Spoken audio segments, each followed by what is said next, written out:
How many kids do you want? This is a question many of us may have asked or been asked on a date. You might have had a specific number in mind for yourself and also a number in mind that you wanted to hear from them.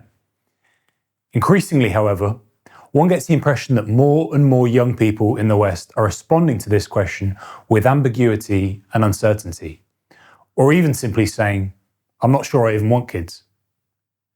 Declining birth rates across the Western world support the belief that this is exactly what's happening at the micro level. But at the macro level, what beliefs have generated this seemingly widespread reluctance to have children? The answer is frightening, but also right there in plain sight. I'm William Curry, and this is Viewpoint.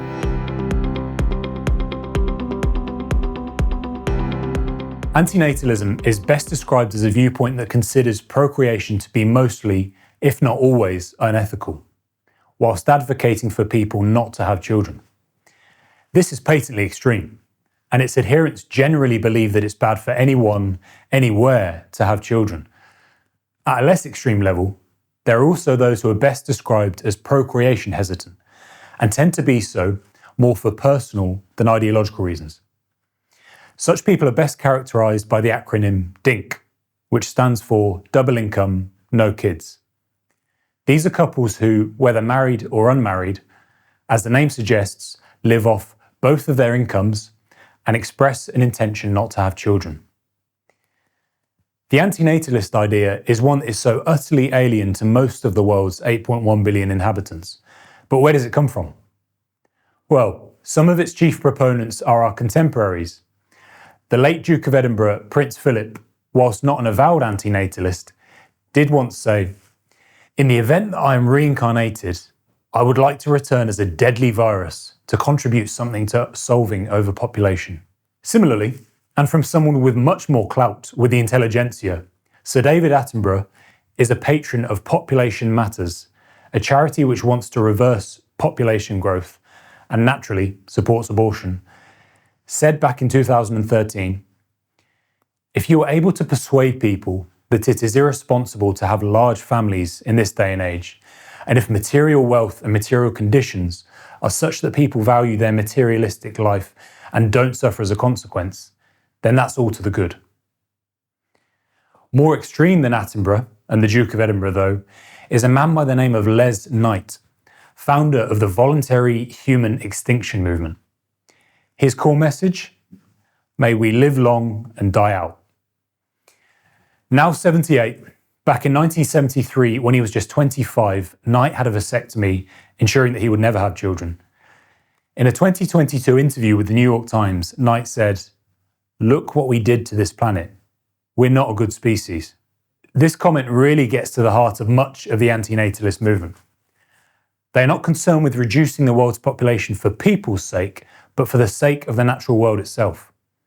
They have deified the planet to such a degree that they are willing to put its own apparent needs over and above the needs of the people who live on it. It's also worth looking at the thoughts of historian and World Economic Forum contributor Yuval Noah Harari, who once said when questioned about having children, "I feel that I don't understand life in the world well enough to take responsibility for bringing somebody into this mess. This is too much for me." This presents another reason that is often cited by antinatalists, or just those who are more procreation hesitant. In brief, they see the world as one big, dangerous mess, especially in these times, and they have neither the desire nor do they believe they have the ability to bring a child into such a mess. And even then in entertainment, you can see a subtle form of antinatalism creeping in. The comedian Ricky Gervais, whilst not an avowed antinatalist, has a routine all about his two main reasons for not having children. Firstly, he says there are millions of children already.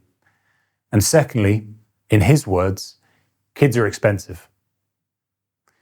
We're now seeing the very real-world consequences of antinatalist rhetoric, with low and falling birth rates, not just in the Western world, but the Far East as well.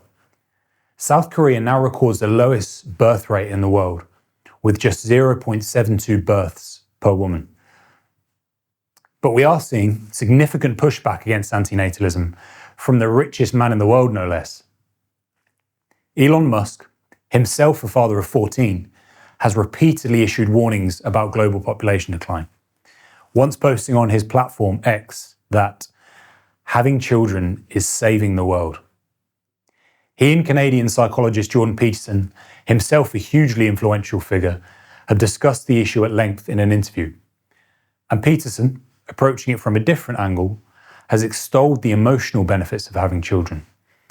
In his words, it starts to get pretty lonesome in life after 45 if you don't have children. So how do we respond to the antinatalists? Well, I'd argue the solution is really rather simple and right before our eyes.